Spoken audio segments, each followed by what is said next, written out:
नमस्कार, आप देख रहे हैं आज तक। आपके साथ मैं हूं सईद अंसारी। स्वागत है आपका। रात के 10 बज रहे हैं। आप आज तक पर देख रहे हैं दस्तक। आज हम उन 3 बड़े संकट की बात करने जा रहे हैं जिनका मई की शुरुआत में ही आरंभ प्रचंड है। वो 3 संकट जिनके लिए आज 4 बड़े मंत्रियों की महत्वपूर्ण बैठक हुई और इन्हें बैठक करनी पड़ी। गर्मी इतनी है कि 122 साल का रिकॉर्ड मार्च में भी टूटा, अप्रैल में भी टूट गया और अब मई आ गई। आगे क्या होगा? बिजली का संकट इतना बढ़ चुका है कि 16 राज्यों में बिजली की कमी का जनता सामना कर रही है और प्रचंड गर्मी, बिजली की कटौती के बीच देश का एक सच ये भी है कि ग्रामीण इलाकों में करोड़ों महिलाओं को पानी के लिए कम से कम 2.5 किलोमीटर तक पैदल जाना पड़ता है। ये एक बहुत बड़ा सच है। एक एक करके इन तीनों समस्याओं के विरुद्ध रिपोर्ट देखकर आपको दस्तक देनी। पहले बात भीषण गर्मी की।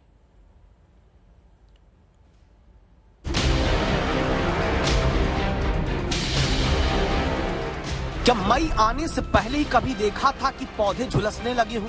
क्या अप्रैल अंत और मई की शुरुआत में कभी देखा था कि धुले कपड़े आधे घंटे में सूख जाने लगे हों? क्या अप्रैल के अंत से कभी गर्मी का अलर्ट जारी होने के बारे में सुना था? ये सब अब सुनना पड़ता है, वो भी तब जबकि पारा 42 से 47 डिग्री के बीच और देश के कई शहरों में बिजली की कटौती 6 से 7 घंटे तक की। बिजली आधी अधूरी है, गर्मी से तपिश पूरी है और पानी की कमी ऐसी कि देश के कई शहरों में या तो मटका फोड़ प्रदर्शन करना पड़ रहा या पानी की तलाश में कई किलोमीटर चलना पड़ता है।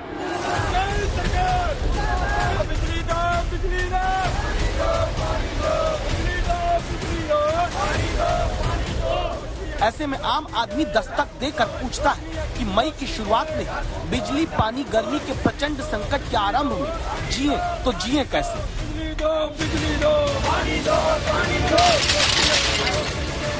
उबलती हुई सड़क, तारकोल ही मानो वाष्पित हुआ जा रहा है। ये 46 डिग्री के करीब पहुंच चुके राजस्थान के चूरू की सड़क, जहां आम आदमी के बारे में ये सोचिए जो करारे हो चुके उस पापड़ को खा रहा, जहां पापड़ किसी गैस के चूल्हे पर नहीं बल्कि नंगे पैर चलने पर छाले दे देने लायक गर्मी उगलती सड़क पर सेके गए। पापड़ का स्वाद कितना बढ़ा नहीं पता, ये तस्वीरें ये जरूर बताती हैं कि लू के थपेड़ों और चूल्हे के कोयले जैसी तपती सड़क में सिकता ये पापड़ गवाह रिकॉर्ड तोड़ गर्मी का।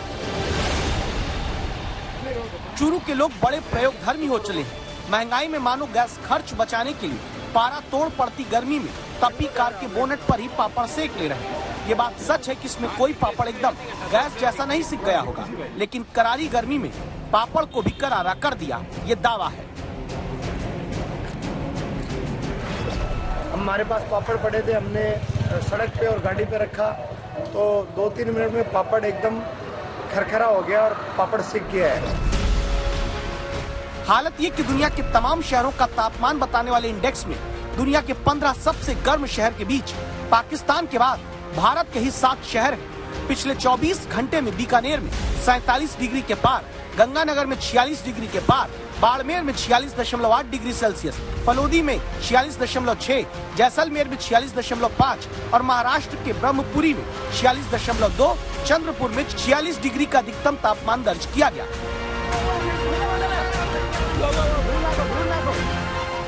गर्मी को हल्के में लेने वाले लोग देख लें कि देश में पिछले 24 घंटे में सबसे ज्यादा तापमान वाले बीकानेर में झोपड़ी में ही आग लग गई। लू की तेज लपटों ने आग को फैला दिया। ये गर्मी जानलेवा होती है। हरियाणा के रेवाड़ी में झुलसाने वाली गर्मी के बीच एक व्यक्ति की जान गई। तेज गर्मी एक आपदा है, ऐसी आपदा जो हर साल औसत 350 लोगों की जान जाने की वजह बनती है। प्रचंड गर्मी ने 50 साल में देश के 17,000 से अधिक लोगों की जान ली है। देश में आपदा के कारण नागरिकों की होने वाली मृत्यु में 12% की वजह जानलेवा गर्मी बनती है।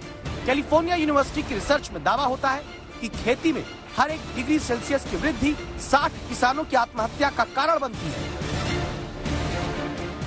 ऐसी गर्मी में आम आदमी के जीवन से सुकून निचुड़ जाता है। महाराष्ट्र में 46 डिग्री के करीब पहुंच चुकी गर्मी वाली अमरावती में भी लोग अपने शहर के चढ़ चुके पारे का एहसास आपको कराने के लिए तपते सूरज के नीचे प्लेट गर्म करते हैं, फिर अंडा फोड़ा, पेटा, फिर गर्मी में तपती प्लेट में ही ऑमलेट और डोसा पकाने की तैयारी। नतीजा ये निकलता है, गर्मी का एहसास कराने के लिए लोग ऐसे प्रयोग कर रहे हैं जहां ऑमलेट गर्मी में ही सूख कर पक रहा है। डोसे का घोल भी पेट में सूरज के नीचे सूख जाता है। टाइम से बहुत तेज गर्मी पड़ रही है। ऐसा लग रहा है कि आसमान से आग बरस रही है। तो कि 300 से पार जा रहा है, बहुत डिफिकल्ट है सर्वाइव करना। ऊपर से लाइट इलेक्ट्रिसिटी की प्रॉब्लम, टू मच। इतनी गर्मी पड़ती है जिसमें कोई हद नहीं है, जीना मुश्किल हो रखा है। गर्मी से हालत खराब है, बहुत परेशान है। अब बीमारी चल रही है, उल्टी दस्त, हॉस्पिटल में बेडों पे जगह नहीं मिल रही है।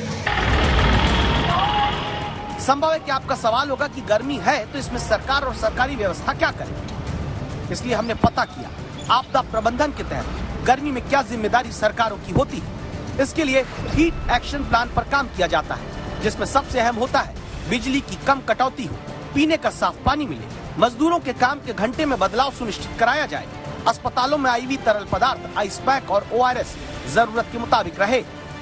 और अब आप दस्तक देकर सोचिए उस आम आदमी की हालत जो प्रचंड होती गर्मी में बाहर निकले तो खतरे से खाली नहीं जीना और घर में बिजली संकट के बीच जूझने के अलावा कोई रास्ता नहीं। आज तक ब्यूरो। दस्तक में गर्मी पर और खबरें हम आपको दिखाएं, उससे पहले एक और बड़ी खबर यह है कि अपने 3 दिन के दौरे पर इस वक्त प्रधानमंत्री नरेंद्र मोदी बर्लिन में हैं और वहां आज की पूरी बात बताएं। जब वो पहुंचे तो भारतीय समुदाय के लोगों ने जबरदस्त स्वागत किया प्रधानमंत्री नरेंद्र मोदी का। जर्मन चांसलर से उनकी माना जा रहा है कि प्रधानमंत्री नरेंद्र मोदी जो इंडियन डायस्पोरा के साथ इंटरेक्ट करने जा रहे हैं, उधर भी आप देखिए जबरदस्त जोश और उत्साह है। प्रधानमंत्री नरेंद्र मोदी यहाँ पर पहुंचे हुए हैं और भारतीय जो यहाँ पर पहले से मौजूद है, ये ढोल नगाड़ा, ढोल ताशा माना जा रहा है कि प्रधानमंत्री उसमें भी शामिल हो सकते हैं।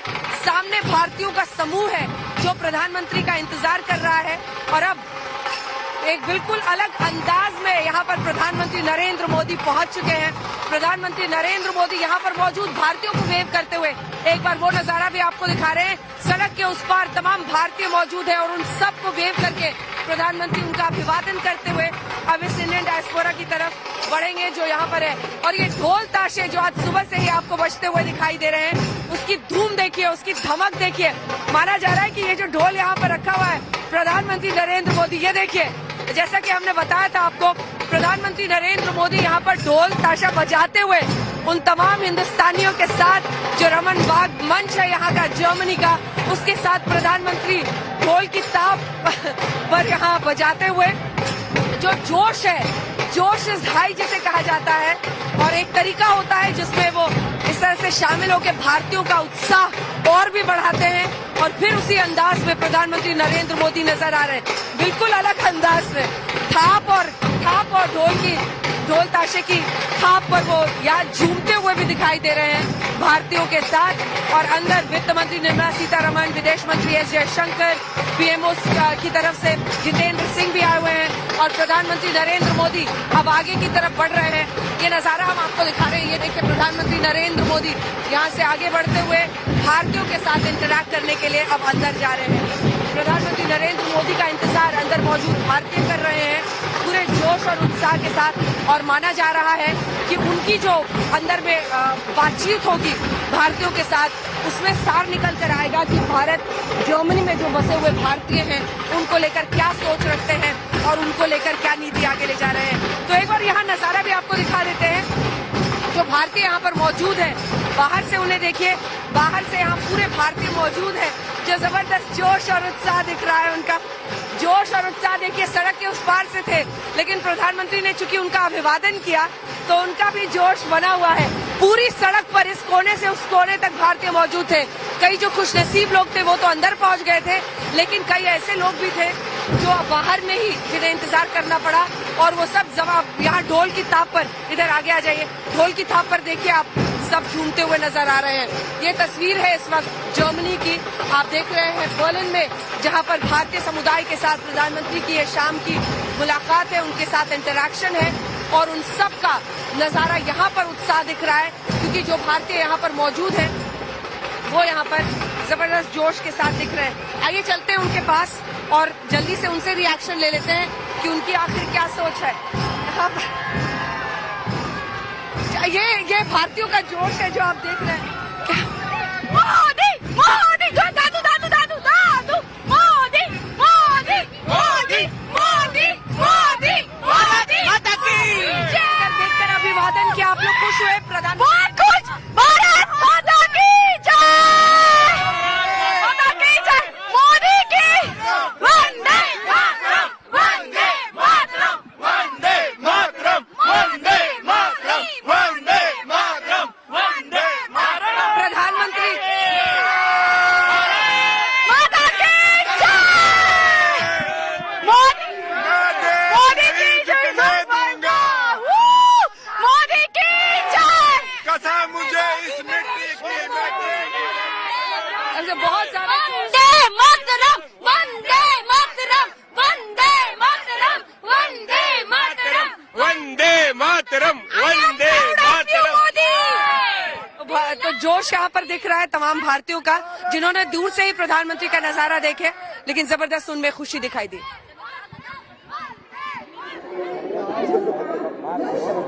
यूरोप के अपने 3 दिन के दौरे के दौरान जर्मनी की राजधानी बर्लिन में इस समय मौजूद हैं, जहां ये तस्वीरें आप देख रहे हैं।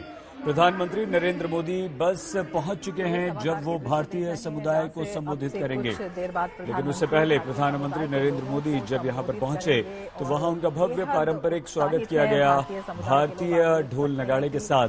वो अपने आप को रोक नहीं पाए और प्रधानमंत्री नरेंद्र मोदी ने वहां ढोल बजाया और यही उनका जुदा अंदाज है। प्रवासी भारतीयों को संबोधित करेंगे प्रधानमंत्री नरेंद्र मोदी जर्मनी के दौरे पर, और ये दौरा ऐसे समय में हो रहा है जब, लेकिन फिलहाल इस वक्त भारतीयों के बीच पहुंच चुके हैं, प्रवासी भारतीयों के बीच प्रधानमंत्री नरेंद्र मोदी बर्लिन में पहुंच चुके हैं। उनका संबोधन पूरा हम आपको सुनवाएंगे, दिखाएंगे, लेकिन ऐसे समय में ये देखिए, ये वो तस्वीर है जब वो भारतीयों के बीच हैं और मोदी के नारों से बर्लिन का ये सभागार गूंज रहा है। प्रधानमंत्री नरेंद्र मोदी को खचाखच भरा हुआ ये हॉल, एक्सक्लूसिव तस्वीरें, एक एक व्यक्ति को, जहां वो ऊपर बैल्कनी में बैठे हुए लोग हैं, सभी को प्रधानमंत्री नरेंद्र मोदी उनका अभिवादन स्वीकार करते हुए। कोई निराश नहीं होगा, किसी को निराशा हाथ नहीं लगेगी। चारों तरफ हाथ हिलाकर जहां तक उनकी दृष्टि जा रही है, जहां तक लोगों को वो उनसे कनेक्ट कर पाते हैं, उनसे जोड़ पाते हैं, वो कर रहे हैं।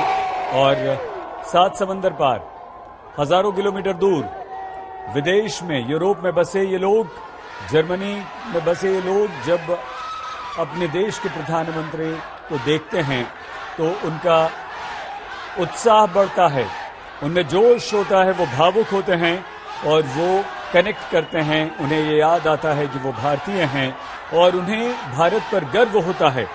वो भारतीय प्रधानमंत्री का वो इस तरह से स्वागत करते हैं। जोश है, युवा हो, बुजुर्ग हो या सब लोग, सिर्फ मोदी के नारे लग रहे हैं। युवाओं में खासा जोश वहां पर नजर आ रहा है। बर्लिन में भारत जर्मनी आईजीसी की बैठक में भी शामिल हुए प्रधानमंत्री नरेंद्र मोदी। भारतीय समुदाय ने उनका जबरदस्त स्वागत किया और सुबह से ही प्रधानमंत्री नरेंद्र मोदी से मिलने वालों का तांता लगा हुआ है।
साथियों, जर्मनी में भारतीय समुदाय और बर्लिन में भारतीय दूतावास की ओर से मैं हमारे प्रिय प्रधानमंत्री श्री नरेंद्र मोदी जी का बहुत गर्मजोशी और उत्साह से स्वागत करता हूं।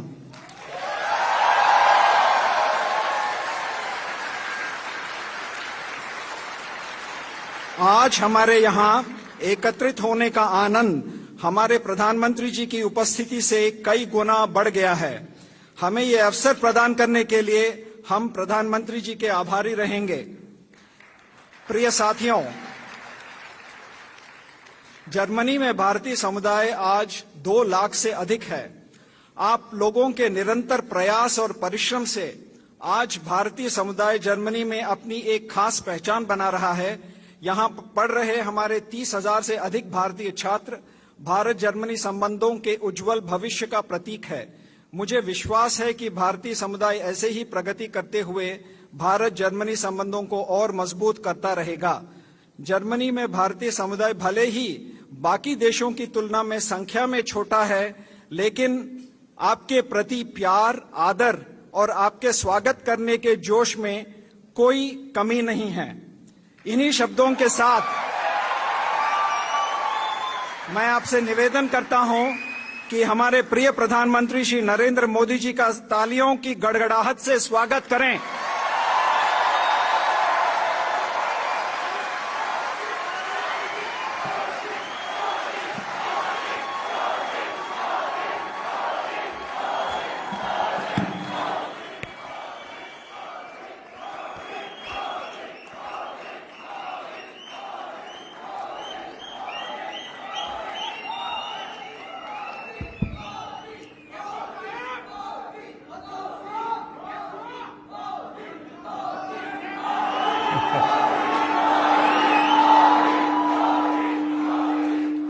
भारत माता की,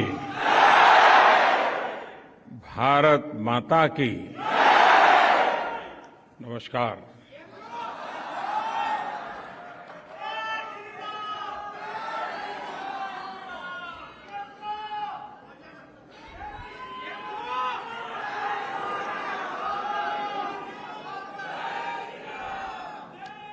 ये मेरा सौभाग्य है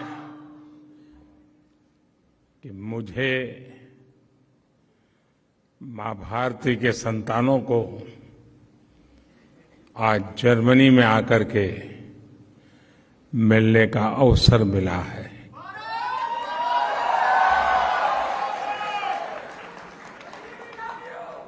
आप सभी से मिलकर बहुत अच्छा लग रहा है।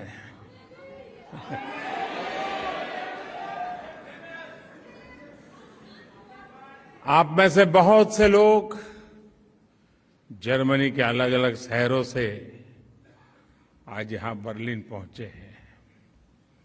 आज सुबह मैं बहुत हैरान था कि ठंडी का समय है, यहां भारत में गर्मी बहुत है इन दिनों, लेकिन कई छोटे छोटे बच्चे भी सुबह 4, साढ़े 4 बजे आ गए थे। आपका ये प्यार, आपके आशीर्वाद, ये मेरी बहुत बड़ी ताकत है।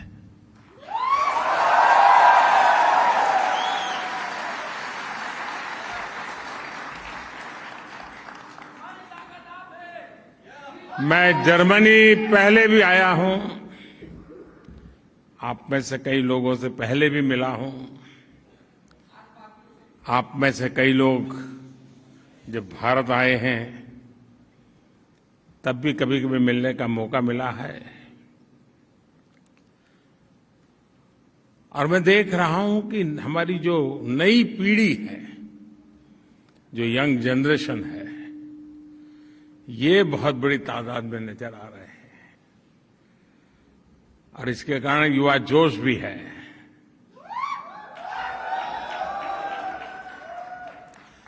लेकिन आपने अपने व्यस्त पल समयों में से ये समय निकाला, यहां आए।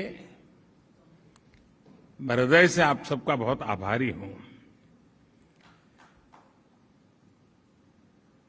अभी हमारे राजदूत बता रहे थे कि यहां संख्या की दृष्टि से तो जर्मनी में भारतीयों की संख्या कम है,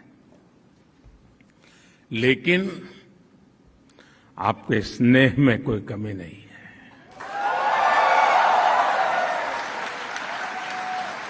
आपके जोश में कोई कमी नहीं है। और ये दृश्य आज जब हिंदुस्तान के लोग देखते हैं तो उनका भी मन गर्व से भर जाता है। दोस्तों,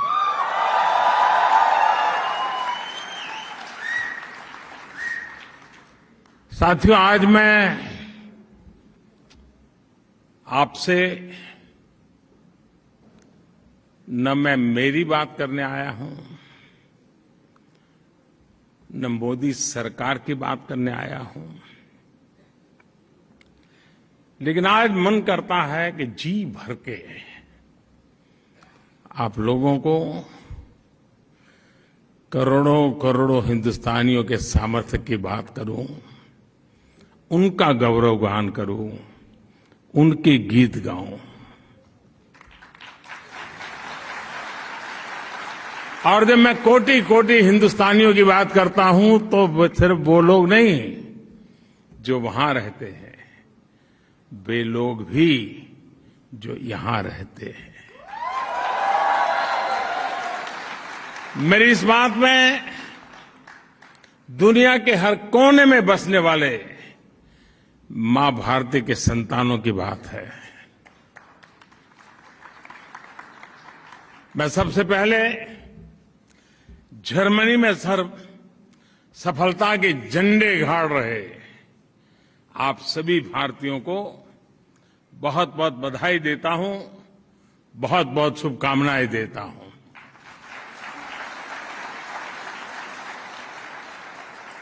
साथियों, 21वीं सदी का ये समय भारत के लिए, हम भारतीयों के लिए और विशेष करके हमारे नौजवानों के लिए बहुत महत्वपूर्ण समय है। आज भारत मन बन चुका है और भारत ने वो मन बना लिया है। भारत आज संकल्प लेकर के आगे बढ़ रहा है। आज भारत को पता है कहां जाना है, कैसे जाना है, कब तक जाना है।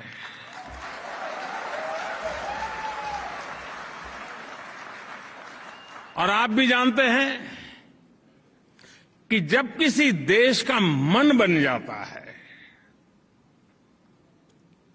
तो वो देश नए रास्तों पर भी चलता है और मनचाही मंजिलों को प्राप्त करके भी दिखाता है।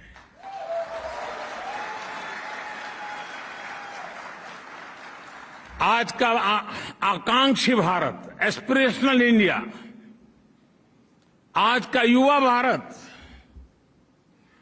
देश का तेज विकास चाहता है। वो जानता है कि इसके लिए राजनीतिक स्थिरता और प्रबल इच्छा शक्ति कितनी आवश्यक है, कितनी अनिवार्य है, वो आज का हिंदुस्तान भली भांति समझता है। और इसलिए भारत के लोगों ने 3 दशकों से चली आ रही राजनीतिक अस्थिरता के वातावरण को एक बटन दबा करके खत्म कर दिया।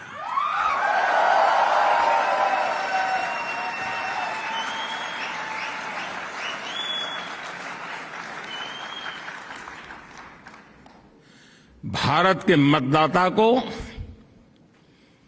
पिछले 7-8 साल में उसके वोट की ताकत क्या होती है और वो एक वोट हिंदुस्तान को कैसे बदल सकता है, उसका एहसास होने लगा है।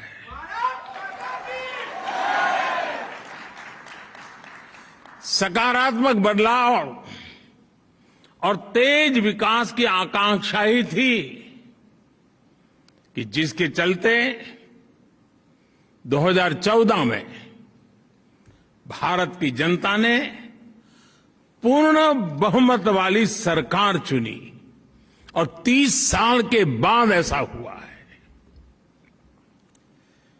ये भारत की महान जनता की दूरदृष्टि है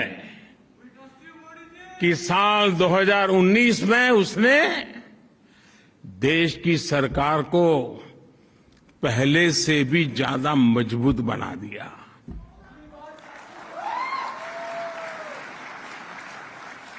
भारत को चौतरफा आगे बढ़ाने के लिए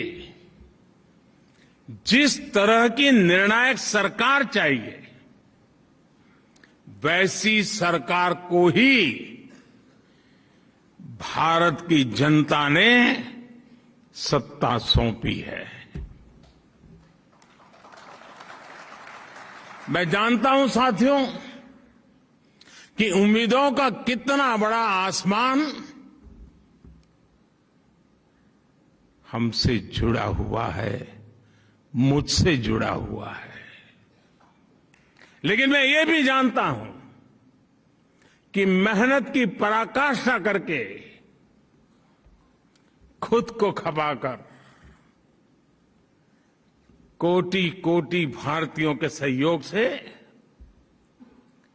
उन कोटि कोटि भारतीयों के नेतृत्व में भारत नई ऊंचाई पर पहुंच सकता है।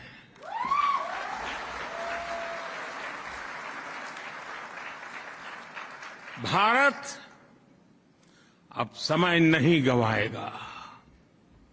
भारत अब समय नहीं खोएगा।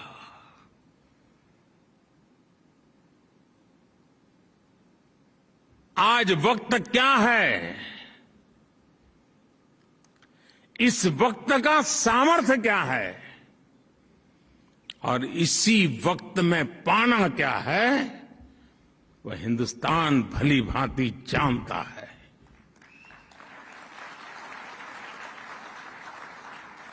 साथियों, इस साल हम अपनी आजादी का 75वां वर्ष मना रहे हैं। मैं देश का पहला प्रधानमंत्री ऐसा हूं जो आजाद हिंदुस्तान में पैदा हुआ हूं।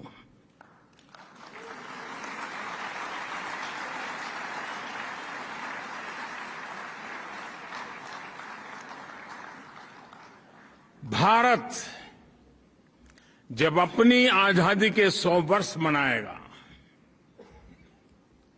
अभी 25 साल हमारे पास है, उस समय देश जिस ऊंचाई पर होगा, उस लक्ष्य को लेकर के आज हिंदुस्तान मजबूती के साथ एक के बाद एक कदम करते हुए तेज गति से आगे बढ़ रहा है।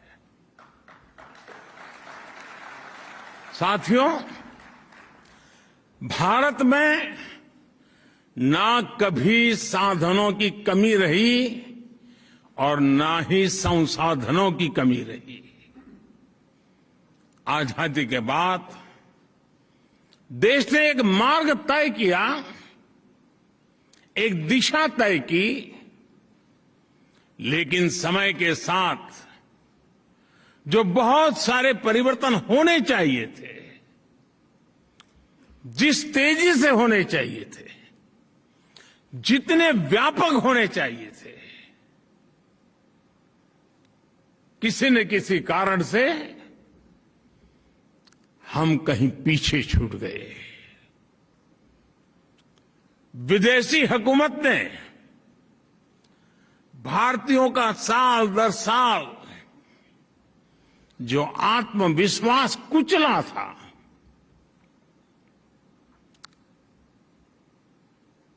उसकी भरपाई का एक ही उपाय था,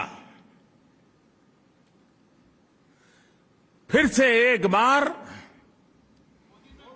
भारत के जन जन में आत्मविश्वास भरना, आत्मगौरव भरना,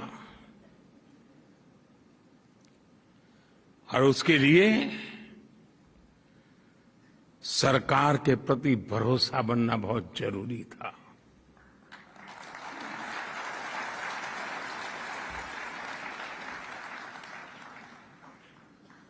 अंग्रेजों की परंपरा की बदौलत सरकार और जनता के बीच में एक भरोसे की बहुत बड़ी खाई थी। शक के बादल मंडरा रहे थे, क्योंकि अंग्रेजों की हुकूमत में जो देखा था उसमें उसके परिवर्तन नजर आए। उसके लिए जो गति चाहिए उस गति का अभाव था, और इसलिए समय की मांग थी कि सामान्य मानवीय की जिंदगी में से सरकार कम होती चली जाए, सरकार हटती जाए। Minimum government, maximum governance.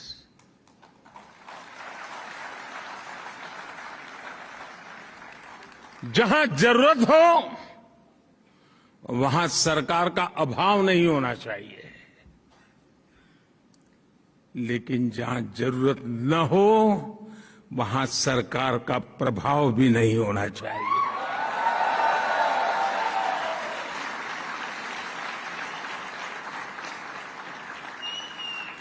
साथियों, देश आगे बढ़ता है जब देश के लोग, जनता जनार्दन स्वयं उसके विकास का नेतृत्व करे।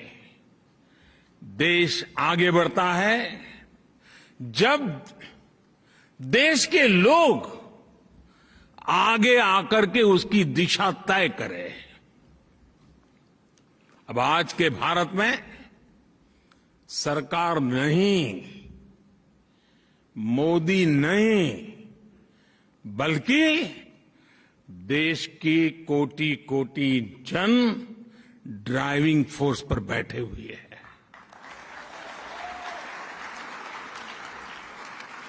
इसलिए हम देश के लोगों के जीवन से सरकार का दबाव भी हटा रहे हैं और सरकार का बेवजह का दखल भी समाप्त कर रहे हैं। हम रिफॉर्म करते हुए देश को ट्रांसफॉर्म कर रहे हैं। और मैं हमेशा कहता हूं, रिफॉर्म के लिए पॉलिटिकल विल चाहिए, परफॉर्म के लिए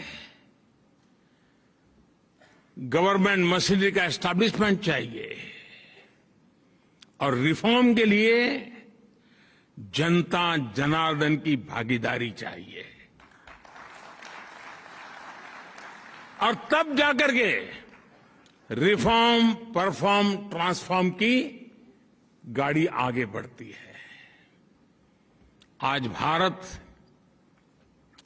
ease of living, quality of life, ease of employment, quality of education, ease of mobility, quality of travel, ease of doing business, quality of services, quality of products, हर क्षेत्र में तेजी से काम कर रहा है, नए आयाम स्थापित कर रहा है। वही देश है जो आप जिसे छोड़ करके आए थे ना, यहां देश वही है।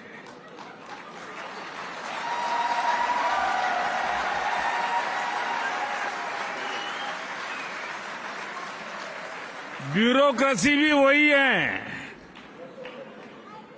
दफ्तर भी वही है, टेबल भी वही है, कलम भी वही है, फाइल भी वही है।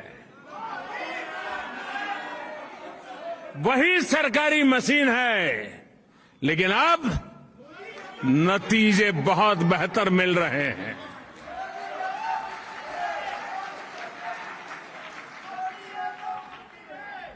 साथियों, 2014 से पहले जब भी मैं आप जैसे साथियों से बात कर रहा था, तो एक बहुत बड़ी शिकायत,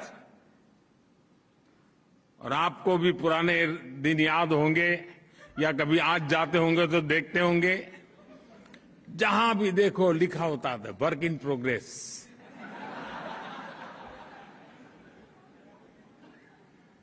मैं किसी की आलोचना नहीं कर रहा, लेकिन हमारे यहां होता यही रहा कि पहले कहीं सड़क बनती है, फिर बिजली के लिए सड़क खोदी जाती है, फिर पानी वाले पहुंचते हैं, वो पानी फेर देते हैं, फिर टेलीफोन वाले आते हैं, वो कुछ और ही खड़ा कर देते हैं। एक सड़क बजट खर्च हो रहा है, काम खत्म नहीं हो रहा है। ये मैंने सिर्फ एक उदाहरण दिया क्योंकि आपने अपनी आंखों से देखा है। और इसलिए होता है कि सरकारी विभागों का एक दूसरे के साथ न तो संवाद होता है और न ही जानकारियों का कोई तालमेल। सब अपनी अपनी दुनिया बनाकर उसमें बैठे हुए हैं। हर एक के पास रिपोर्ट कार्ड है कि मैंने इतनी सड़क बना दी, कोई कहे कि मैंने इतने तार डाल दिए, कोई कहे मैंने इतनी पाइप डाल दी, लेकिन परिणाम work in progress. In silos को तोड़ने के लिए अब हमने पीएम गति शक्ति नेशनल मास्टर प्लान बनाया है। चारों तरफ उसकी तारीफ हो रही है। हम हर डिपार्टमेंटल साइलोज को तोड़कर इंफ्रास्ट्रक्चर से जुड़े हर प्रोजेक्ट में सभी स्टेक होल्डर्स को एक ही प्लेटफॉर्म पर लेकर आए हैं। अब सरकारें, सभी विभाग अपने अपने हिस्से का काम एडवांस में प्लान कर रहे हैं। इस नई अप्रोच ने डेवलपमेंट के कार्यों की स्पीड को बढ़ा दी है और स्केल भी बढ़ा दिया है। और भारत की आज अगर जो सबसे बड़ी ताकत है तो वो स्कोप है, स्पीड है और स्केल है। आज भारत में सोशल और फिजिकल इंफ्रास्ट्रक्चर, उस पर अभूतपूर्व निवेश हो रहा है। आज भारत में नई शिक्षा नीति को लागू करने के लिए सहमति का एक वातावरण बना है, तो दूसरी तरफ नई स्वास्थ्य नीति, उसको लागू करने पर काम चल रहा है। आज भारत में रिकॉर्ड संख्या में नए एयरपोर्ट्स बनाए जा रहे हैं। छोटे छोटे शहरों को एयर रूट से जोड़ा जा रहा है। भारत में मेट्रो कनेक्टिविटी पर जितना काम आज हो रहा है उतना पहले कभी नहीं हुआ। भारत में आज रिकॉर्ड संख्या में नए मोबाइल टावर्स लग रहे हैं। अब भारत 5G दस्तक दे रहा है। भारत में भी, भारत में आज रिकॉर्ड संख्या में गांवों का ऑप्टिकल फाइबर से जोड़ा जा रहा है। कल्पना कर सकते 6 लाख गांवों में ऑप्टिकल फाइबर नेटवर्क पहुंचेगा। हिंदुस्तान के गांव दुनिया के साथ किस प्रकार से अपना नाता जोड़ेंगे, इसकी आप कल्पना कर सकते हैं। भारत में, और जर्मनी में बैठे हुए आप लोग इस बात को ज्यादा समझ पाएंगे, भारत में जितनी फास्ट इंटरनेट कनेक्टिविटी है,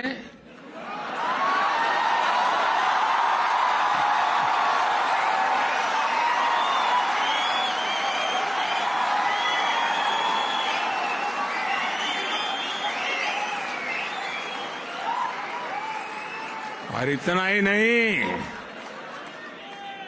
तालियां तो अब बजने वाली है। तालियां इस बात पर बजने वाली हैं कि जितना सस्ता डेटा है वो बहुत से देशों के लिए अकल्पनीय है।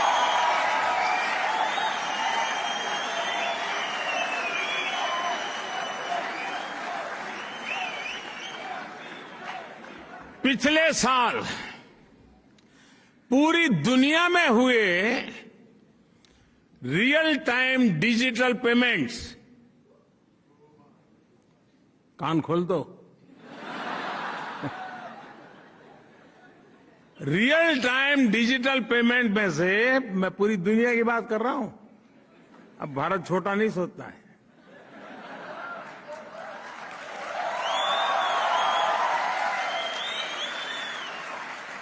रियल टाइम डिजिटल पेमेंट में से 40% भागीदारी भारत की है।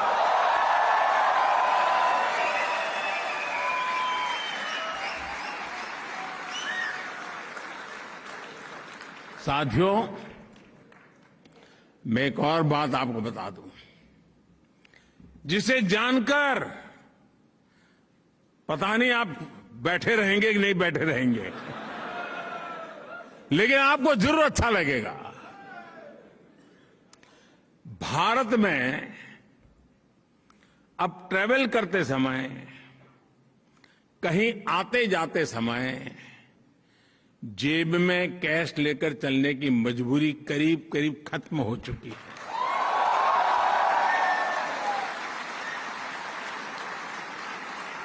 दूर सुदूर के गांव तक भी अपना मोबाइल फोन पर ही हर तरह के पेमेंट आपके लिए काफी है। दोस्तों, साथियों, आज भारत में गवर्नेंस में टेक्नोलॉजी का जिस तरह इंक्लूजन किया जा रहा है, वो नए भारत की नई पॉलिटिकल विल भी दिखाता है और डेमोक्रेसी की डिलीवरी क्षमता का भी प्रमाण है। आज केंद्र, राज्य और लोकल सरकारों की लगभग, ये भी आंकड़ा थोड़ा अजूबा, आज आपके लिए अजूबा होगा, केंद्र सरकार, राज्य सरकार और लोकल सेल्फ गवर्नमेंट, इनकी करीब करीब 10,000 सेवाएं, 10,000 सर्विसेज ऑनलाइन उपलब्ध है।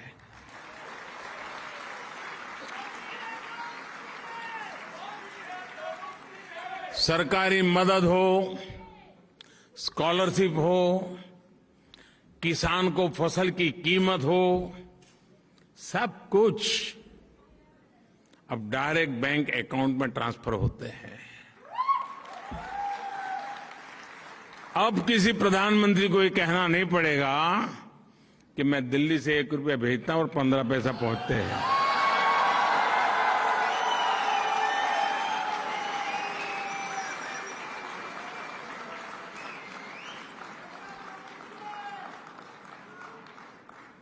वो कौन सा पंजा था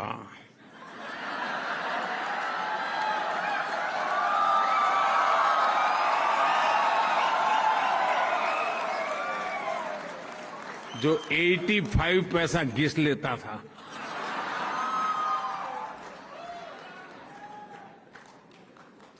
आपको ये जानकर भी अच्छा लगेगा कि बीते 7-8 साल में भारत सरकार ने,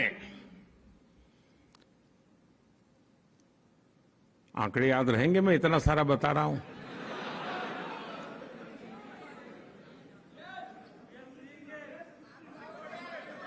डरो मत, ये आप ही का पुरुषार्थ है, आप ही की कमाल है। पिछले 7-8 साल में भारत सरकार ने डीबीटी, डायरेक्ट बेनिफिट ट्रांसफर, सीधा एक क्लिक किया, जो हकदार है उसके खाते में पैसे चले गए। डायरेक्ट जो डीबीटी के द्वारा हमने पैसे भेजे, वो अमाउंट है 22 लाख करोड़ रुपए से अधिक।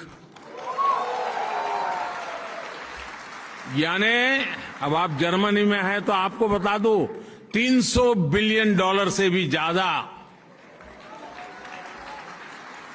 बेनिफिशियरीज के खाते में पैसे पहुंचे हैं। बीच में कोई बिचौलिया नहीं, कोई कट की कंपनी नहीं,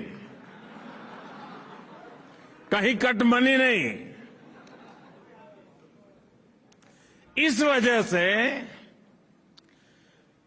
सिस्टम में कितनी बड़ी ट्रांसपेरेंसी आई है और उसके कारण जो भरोसे की खाई थी, उस खाई को भरने का बहुत बड़ा काम इन नीतियों के कारण, इस नीयत के कारण और इस टेक्नोलॉजी के माध्यम से हो पाया है।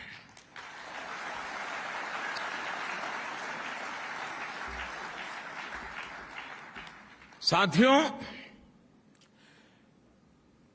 ऐसे टूल्स जब हाथ में आते हैं, जब नागरिक एम्पावर होता है,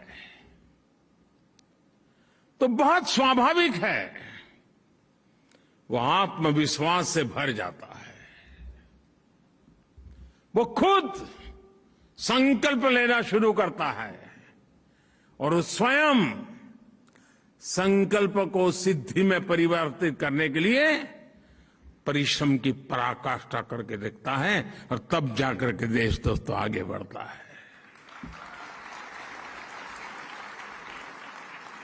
और इसलिए दोस्तों, नया भारत आप सिर्फ सिक्योर फ्यूचर की नहीं सोचता, बल्कि भारत रिस्क लेता है, इनोवेट करता है, इंक्यूबेट करता है। मुझे याद है 2014 के आसपास हमारे देश में, इतना बड़ा देश, सिर्फ 200-400 ही स्टार्टअप्स हुआ करते थे। कितने? जरा याद रख के बोलो ना यार। हाँ, और आज 8 साल पहले 200, 300 या 400 स्टार्टअप्स आज 68,000 से भी ज्यादा स्टार्टअप्स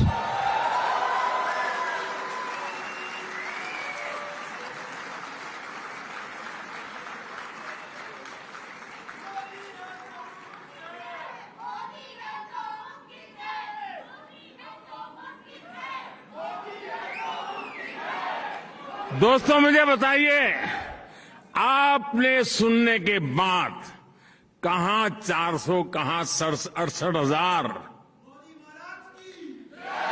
200-400 से 68,000, आपका सीना गर्व से भर गया कि नहीं भर गया? आपका माथा ऊंचा हुआ कि नहीं हुआ? और साथियों, इतना ही नहीं, सिर्फ स्टार्टअप्स की संख्या एक बात है, आज दुनिया के सारे पैरामीटर्स कह रहे हैं कि इसमें दर्जनों स्टार्टअप्स यूनिकॉर्न बन चुके हैं।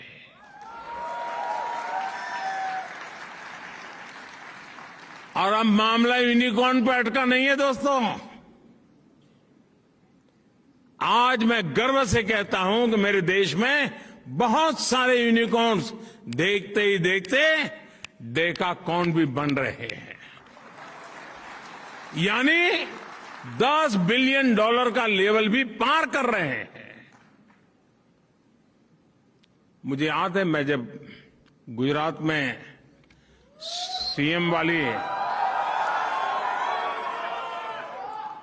सीएम वाली नौकरी करता था, और किसी भी हमारे साथी बाबू को पूछता है बच्चे क्या करते हैं, तो बोले आईएएस की तैयारी करता है। ज्यादातर यही कहते थे। आज भारत सरकार में बाबुओं से पूछता हूं कि क्या करते हैं बेटे, बेटी क्या कर रही है, बोले साहब वो तो स्टार्टअप में लग गए। ये परिवर्तन छोटा नहीं है दोस्तों।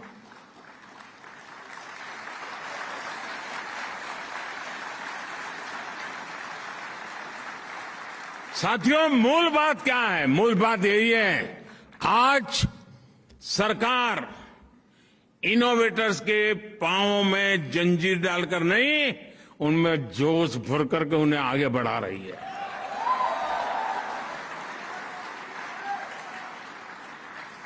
अगर आपको जियो स्पेशल क्षेत्र में इनोवेशन करना हो, नए तरह के ड्रोन बनाना हो, या स्पेस के क्षेत्र में कोई नई सैटेलाइट या रॉकेट बनाना हो, इसके लिए सबसे खुला, सबसे नर्चरिंग वातावरण आज हिंदुस्तान में उपलब्ध है दोस्तों।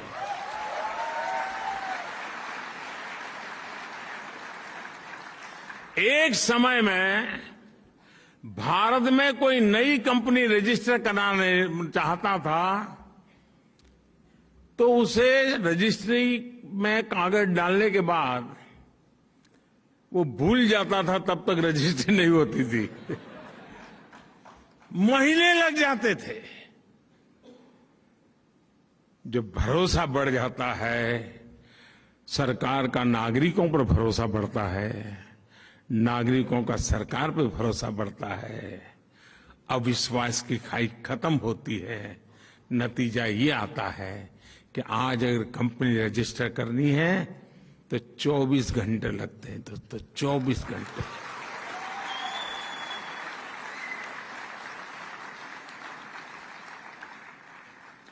बीते कुछ वर्षों में सरकार की एक आदत थी, एक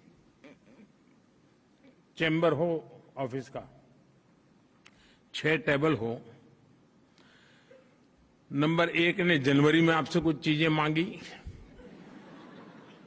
नंबर 2 के टेबल वाला फरवरी में फिर वही मांगेगा,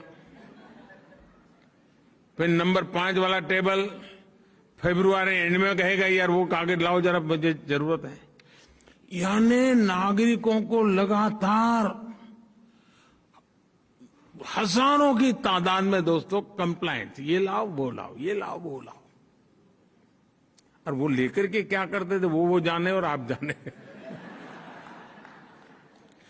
साथियों आप हैरान हो जाएंगे, अब ये काम भी मुझे करना पड़ रहा है। 25,000 से ज्यादा कंप्लेंट्स खत्म किए हमने।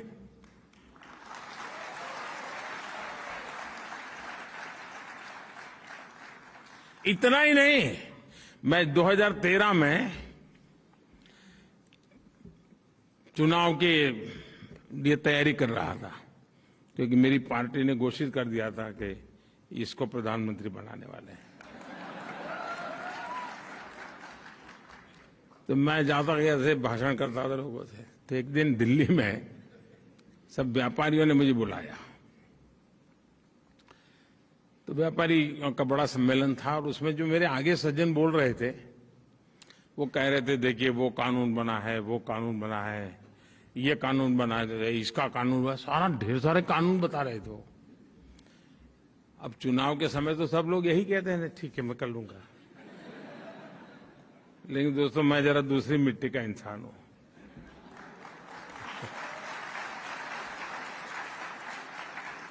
तो मैं भाषण देने के लिए खड़ा हुआ, ये 2013 की बात है। मैं भाषण देने के लिए खड़ा हुआ, मैंने कहा भाई आप लोग कानून बनाने की बात करते हैं, मेरा तो इरादा ही अलग है। मुझे पता नहीं, मैं आपको बताऊंगा वोट दोगे कि नहीं दोगे, मेरी तो छुट्टी कर दोगे आप लोग। मैंने कहा मैं आपको वादा करता हूं मैं हर दिन एक कानून खत्म करूंगा आकर के।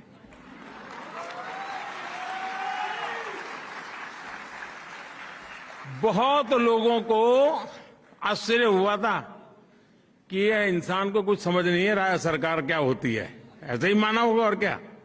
लेकिन आज दोस्तों मैं आपको मेरा हिसाब दे रहा हूं, पहले 5 साल में 1500 कानून खत्म कर दिए दोस्तों।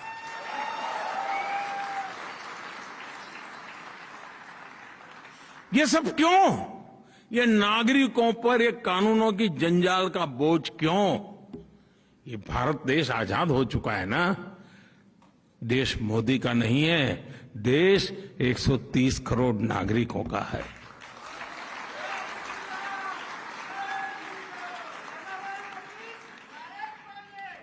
अब देखिए देश में पहले तो हमारा देश की विशेषता देखिए साहब, देश एक संविधान 2 थे।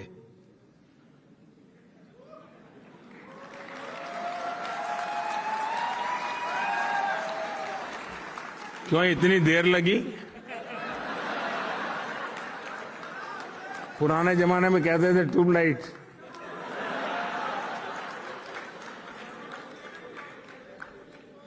मालूम है ना 2 संविधान थे।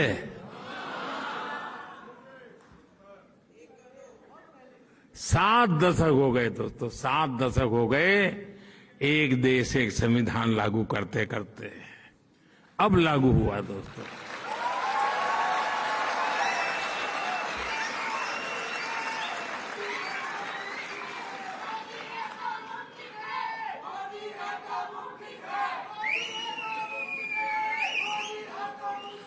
गरीब को राशन कार्ड दोस्तों, अगर वो जबलपुर में रहता है, राशन कार्ड वहां का है, और अगर मजबूरन उसको जयपुर में जाना पड़ा जिंदगी गुजारने के लिए, तो वो राशन कार्ड काम नहीं आता था। देश एक ही था, लेकिन राशन कार्ड अलग थे। आज 1 नेशन 1 राशन कार्ड हो गया।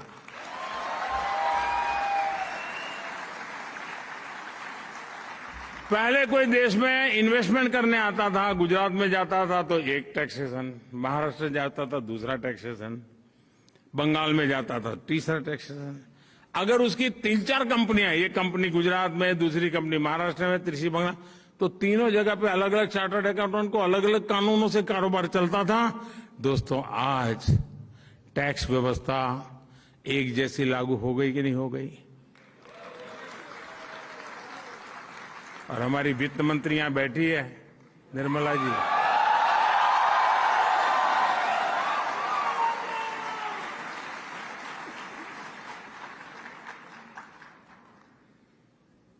अप्रैल महीने में क्या हुआ मालूम है ना?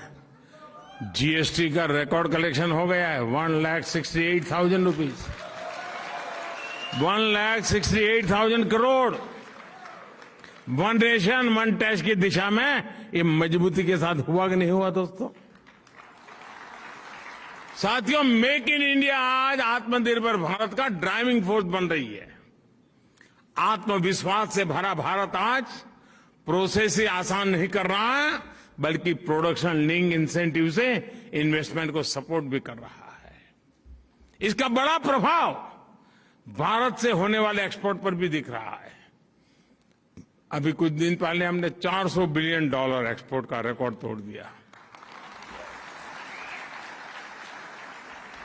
अगर हम गुड एंड सर्विसेज को देखें तो पिछले साल भारत से $670 बिलियन यानी करीब करीब 50 लाख करोड़ रुपए का एक्सपोर्ट हुआ है। आंकड़ा देख करके हाथ जम गए क्या?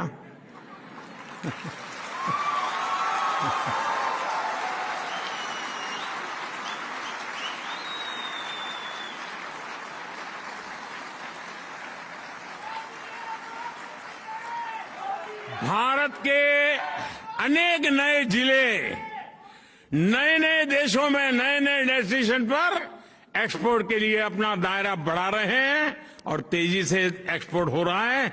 और उसका एक मजा भी है, जो आज देश में बन रहा है ना, जीरो डिफेक्ट जीरो इफेक्ट के मंत्र से लेकर के चल रहा है कि प्रोडक्शन की क्वालिटी में डिफेक्ट नहीं है और प्रोडक्शन में एनवायरमेंट पर कोई इफेक्ट नहीं है। साथियों, 21वीं सदी के तीसरे दशक की सबसे बड़ी सच्चाई यह है कि आज इंडिया इज गोइंग ग्लोबल।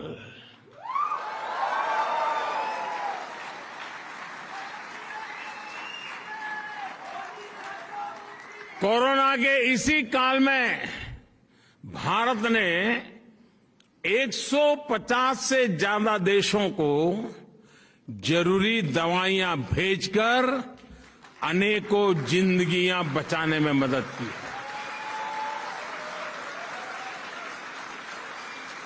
जब भारत को कोविड के वैक्सीन बनाने में सफलता मिली तो हमने अपनी वैक्सीन से करीब 100 देशों की मदद की है। दोस्तों, साथियों, आज का ताजा खबर,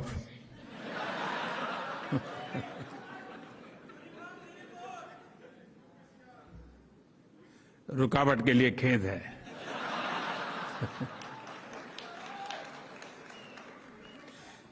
आज विश्व में गेहूं की कमी का सामना दुनिया कर रही है। फूड सिक्योरिटी के लेकर के दुनिया में बड़े बड़े देश चिंतित है।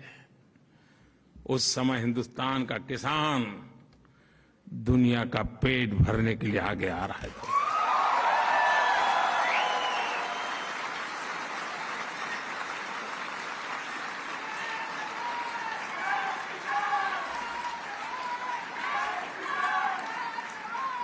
साथियों, जब भी मानवता के सामने कोई संकट आता है तो भारत सॉल्यूशन के साथ सामने आता है।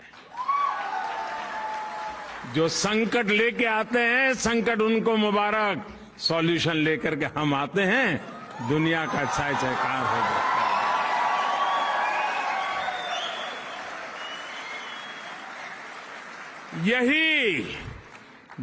यही नया भारत है, यही नए भारत की ताकत है।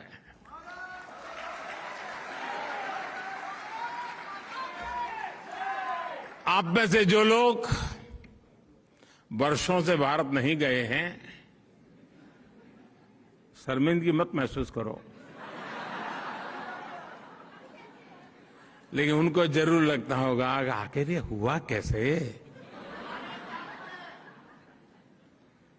इतना बड़ा परिवर्तन आया कैसे।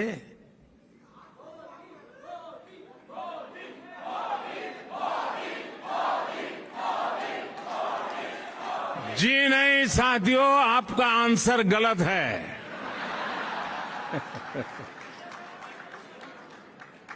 मोदी ने कुछ नहीं किया है, 130 करोड़ देशवासियों ने किया है।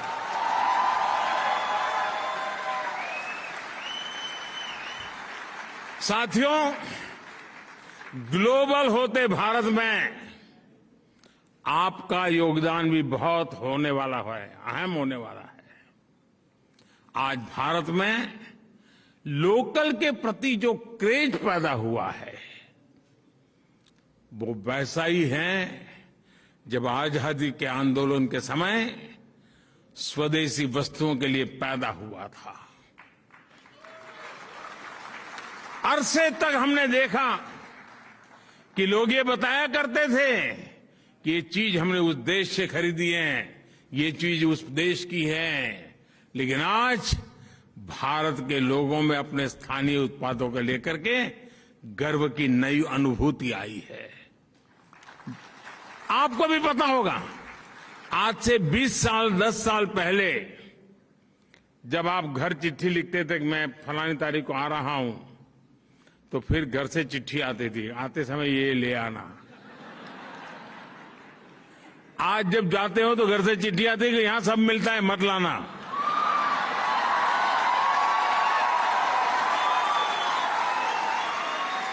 मैं सही बता रहा हूं कि नहीं बता रहा हूं? यही है ना।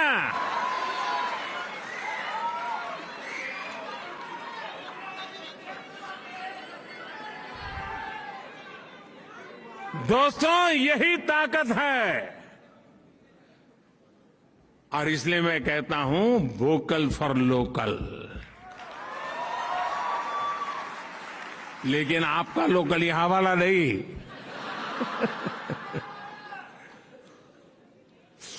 दोस्तों, ये जो दम पैदा हुआ है ना, इस चीज को बनाने में किसी भारतीय की मेहनत लगी है। उस हर प्रोडक्ट के किसी भारतीय के पसीने की महक है दोस्तों, उस मिट्टी की सुगंध है दोस्तों।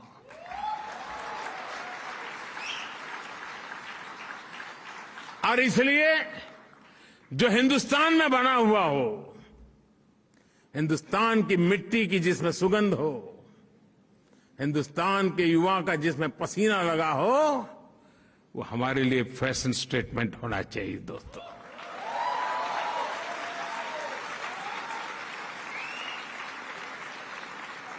आप देखिए, एक बार ये फीलिंग अनुभव करेंगे ना तो वाइब्रेशन अगल बगल में पहुंचते देर नहीं लगे लोगों। और फिर देखना जब जाओगे आप कि मैं हिंदुस्तान जा रहा हूं 10 दिन के लिए, तो यहां से लोग चिट्ठी देंगे कि वापस आते समय हिंदुस्तान से ले आना।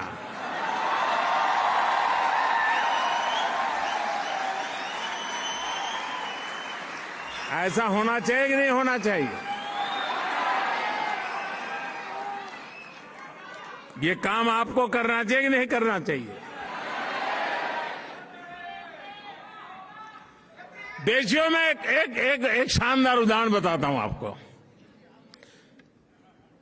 बड़ा सिंपल सा उदाहरण बताता हूं, और मैं उदाहरण देना चाहूं खादी। आप में से सब खादी को जानते हैं। खादी और नेता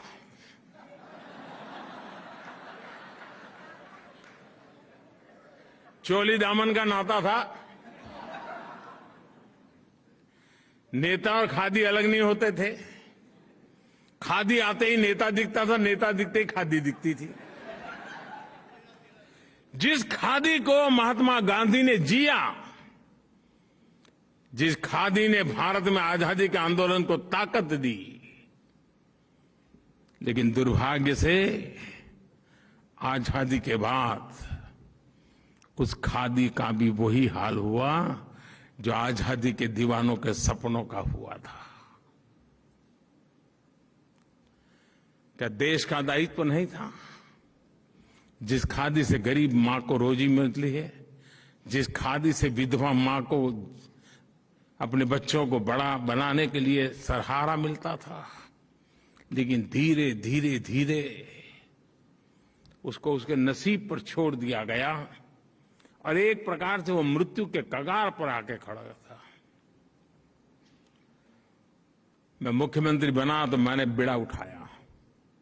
मैंने कहा भाई, आप बड़े गर्व से कहते हैं घर में किसी को कि मेरे पास ये फैब्रिक है, ये फैब्रिक है, ये फैब्रिक है, यहाँ की साड़ी है, यहाँ की साड़ी है, यहाँ का कुर्ता है, कहते हैं ना? हाँ, बोलो तो सही। अरे सच बोलने में क्या जाता है यार। तो मैं कहता था यार एक आध खादी भी तो रख लो।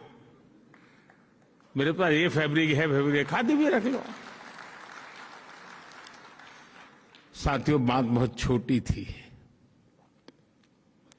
लेकिन मैं आज देश के सामने सर झुकाता हूं। मेरे देश ने इस बात को भी गले लगाया, और आपको जानकर के आज आनंद होगा, आजादी के 75 साल के बाद पहली बार जब देश आजादी का अमृत महोत्सव मना रहा है, इस वर्ष खादी का कारोबार 1 लाख करोड़ रुपयों को पार कर गया। पहली बार हुआ।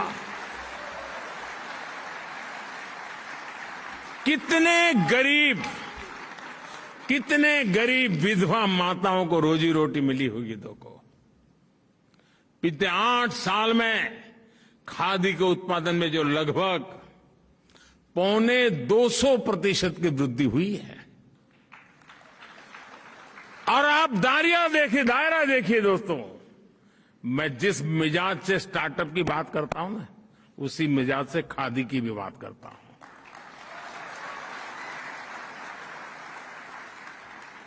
जिस मिजाज से मैं सैटेलाइट की बात करता हूं, उसी मिजाज से मैं सॉइल की भी बात करता हूं।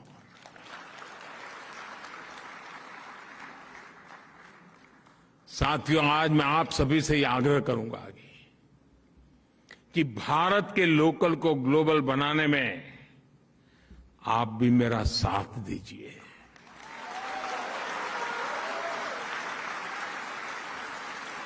यहां के लोगों को भारत के लोकल की विविधता, भारत के लोकल की ताकत, भारत के लोकल की खूबसूरती से परिचित आप बहुत आसानी से करवा सकती है।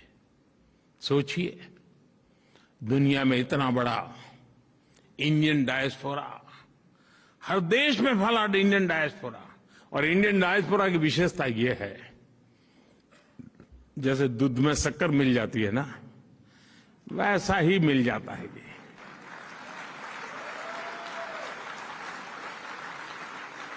और पता ही नहीं चलता, वैल्यू एडिशन कर देता है, दूध को मीठा बना देता है। जिसके पास ये सामर्थ्य है, वो आसानी से हिंदुस्तान के लोकल को अपने प्रयासों से जर्मनी की धरती पर ग्लोबल बना सकता है।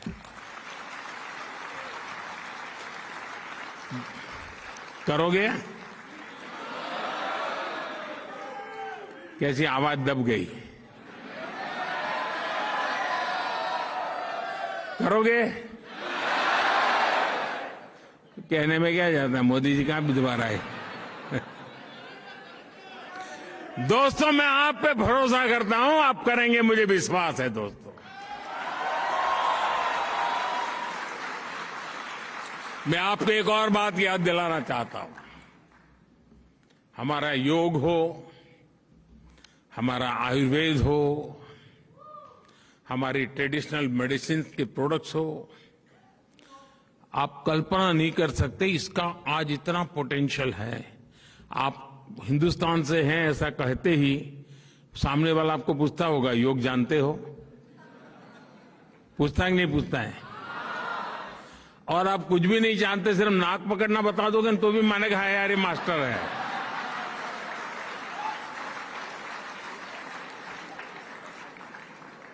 भारत के ऋषि मुनियों की तपस्या की आबरू इतनी है कि आप एक छोटा सा बोर्ड लगा दो या कोई ऑनलाइन प्लेटफॉर्म खड़ा कर दो और नाक पकड़ना सिखा दो, डॉलर देकर के फी देने आएगा कि नहीं आएगा?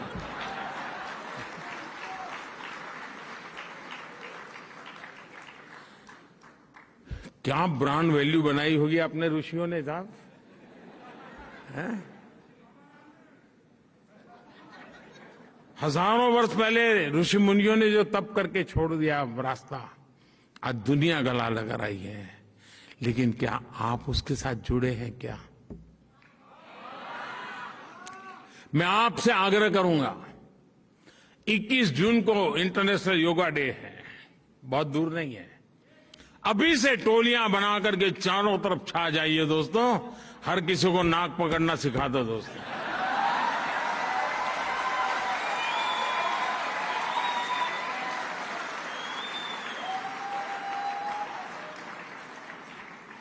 नाक काटना नहीं सिखाना है।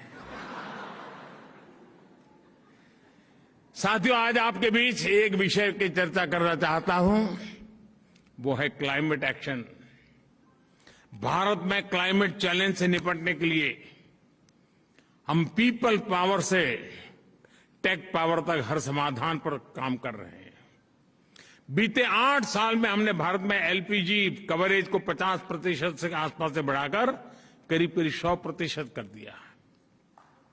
भारत का एलईडी बल्ब, आप जर्मनी वाले हैं तो जरा बल्ब वाली बात जल्दी समझोगे। भारत का लगभग हर घर अब एलईडी बल्ब उपयोग कर रहा है। स्ट्रीट लाइट्स एलईडी हुए। उजाला योजना के तहत हमने देश में करीब 37 करोड़ एलईडी बल्ब बांटे हैं, 37 करोड़। और एलईडी बल्ब का उपयोग ऊर्जा बचत के लिए होता है, एनर्जी सेविंग के लिए होता है। और आप जर्मनी में सीना ठोक करके लोगों को कह सकते हैं कि भारत ने एक छोटा सा परिवर्तन ला करके क्या किया है, और इसके कारण लगभग 48,000 मिलियन किलोवाट आवर बिजली बची है। और प्रतिवर्ष करीब 4 करोड़ टन कार्बन एमिशन कम हुआ है। 4 करोड़ टन कार्बन एमिशन कम हुआ। आप कल्पना कर सकते हैं कि इस एक योजना ने एनवायरमेंट की कितनी बड़ी रक्षा की है। साथियों, ऐसे ही प्रयासों की वजह से आज भारत अभूतपूर्व स्तर पर ग्रीन जॉब्स के क्षेत्र में एक नया क्षेत्र खोल रहा है, आगे बढ़ रहा है। मुझे खुशी है कि भारत और जर्मनी ने भी क्लीन एनर्जी को लेकर एक बहुत बड़ी पार्टनरशिप की तरफ कदम उठाया है। साथियों, आजादी के अमृत महोत्सव में हमने क्लाइमेट रिस्पांसिबिलिटी को नेक्स्ट लेवल पर ले जाने का भी फैसला किया है। मैं आपको एक उदाहरण देता हूं। भारतीयों ने देश के हर जिले में, हर डिस्ट्रिक्ट, यानी आप अंदाज कर सकते हैं जी क्या क्या मैं बता रहा हूं। हर डिस्ट्रिक्ट में 75 नए अमृत सरोवर बनाने का संकल्प लिया है, तालाब बनाने का। यानी देश में करीब करीब आने वाले 500 दिवस में 500 डेज में 50,000 नए वाटर बॉडीज बनेंगे, पॉन्ड्स बनेंगे, या तो पुराने पॉन्ड को पुनर्जीवित किया जाएगा।